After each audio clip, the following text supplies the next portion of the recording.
Jesus is different. He is really different. It was rare that he actually did what those around him expected to do. He was a rebel, not like the James Dean kind. He was an outlaw. He especially frustrated the religious leaders. The Son of God was supposed to follow all the rules and toe the line. But Jesus refused to buy into the perception birthed from anything other than obedience to God. We hear the same rhetoric when it comes to us millennials. Sorry, boomers and Gen Xers, but we really aren't sorry. Many inside the church are very skeptical. Church leaders are frustrated. They think our generation is just odd, that we don't follow the rules and toe the line, that we are inconsistent, disrespectful, immature. But if they really remove all the stigmas founded upon mostly garbage assumptions, they would see striking behavioral similarities to Jesus. So what was Jesus like?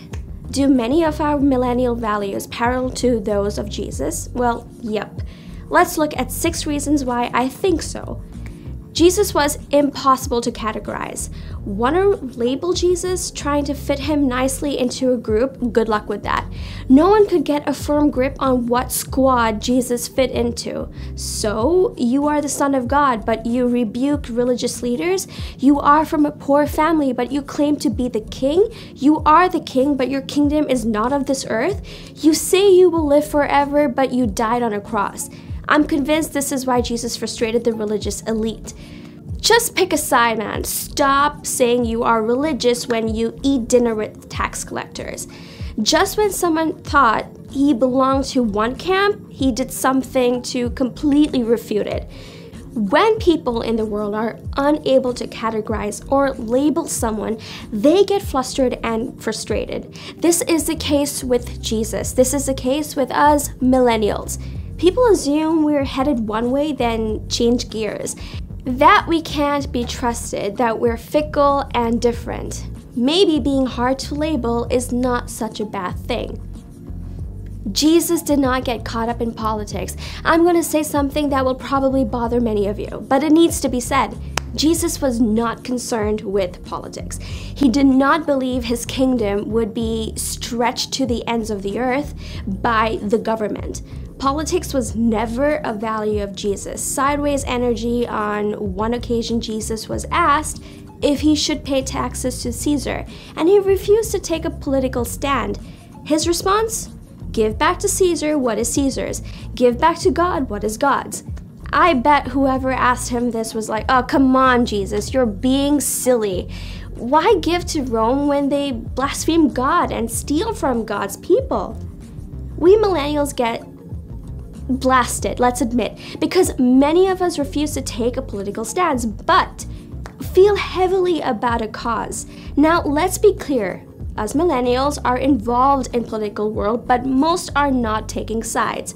Remember, causes drive millennials, not institutions. Why?